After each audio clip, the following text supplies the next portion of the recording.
दोस्तों, ईरान और इजराइल के युद्ध में अब एक बात साफ हो गई है कि अमेरिका की हालत खराब होने वाली है। खामनेई की मौत के बाद भी मिडिल ईस्ट में जंग की आग ठंडी होने के बजाय भड़कती नजर आ रही है। रूसी राष्ट्रपति पुतिन ने खामनेई की हत्या को अनैतिक और अंतर्राष्ट्रीय कानून का उल्लंघन बताया है। चीन ने भी इस हमले को यूएन चार्टर के सिद्धांतों का उल्लंघन बताया और संप्रभुता पर गंभीर चोट करार दिया है। खामनेई की मौत के बाद रूसी राष्ट्रपति पुतिन ने ईरानी राष्ट्रपति मसूद पेजेश्कियान को शोक संदेश भेजकर हमले की तीखी निंदा की है। पुतिन ने खामनेई और उनके परिवार की हत्या को मानवीय नैतिकता और अंतर्राष्ट्रीय कानून के सभी मानदंडों का शर्मनाक उल्लंघन करार दिया है। पुतिन ने यह भी कहा कि खामनेई को रूस में एक असाधारण राजनेता के रूप में याद किया जाएगा, जिन्होंने रूस और ईरान के बीच रणनीतिक साझेदारी को मजबूत करने में अहम भूमिका निभाई और संबंधों को व्यापक रणनीतिक साझेदारी के स्तर तक पहुंचाया। चीन सरकार ने भी खामनेई पर हमले की निंदा कड़े शब्दों में की है।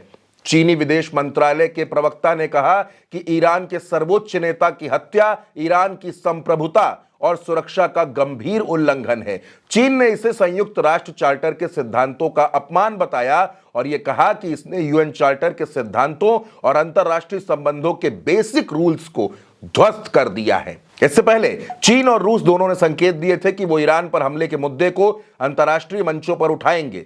उनका कहना है कि अगर किसी देश के सर्वोच्च नेता को इस तरह निशाना बनाया जाता है तो इससे दुनिया में अराजकता ही पैदा होती है।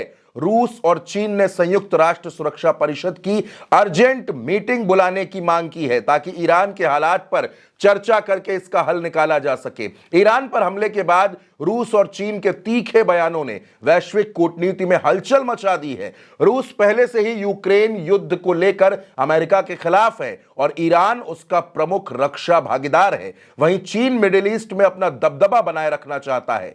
जानकारों ने यह भी आशंका जताई कि अगर इजरायल और अमेरिका ने ईरान पर अपने हमले जारी रखे तो रूस और चीन ईरान की सैन्य या तकनीकी मदद के लिए हाथ बढ़ा सकते हैं।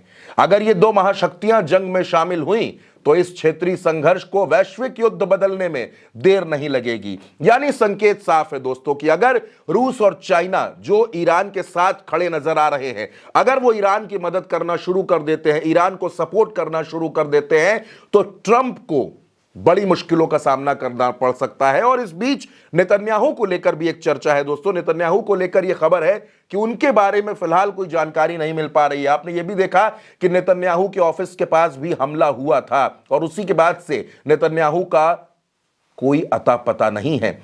ट्रंप के बारे में यह भी कहा जा रहा है कि ट्रंप ने यह कोशिश की थी कि इस युद्ध को रोका जाए, लेकिन ईरान के तेवर यह बता रहे हैं कि वो किसी भी सूरत में युद्ध को नहीं रोकेगा और इस हमले का जवाब वो पूरी मजबूती से देगा और वो दे भी रहा है। खामनेई की मौत के बाद पूरे ईरान में यह माहौल बन चुका है कि वो अब रुकने वाला नहीं है, दबने वाला नहीं है। और इस बीच ईरान की तरफ से कतर पर भी 92 बैलिस्टिक मिसाइल से हमला किया गया है। यानी ये जो पूरा युद्ध है ये अब बहुत बड़ा हो चुका है और अब इस युद्ध में अगर रूस और चाइना दोनों की एंट्री होती है तो ये ट्रंप और नेतन्याहू दोनों के होश उड़ा सकता है दोस्तों।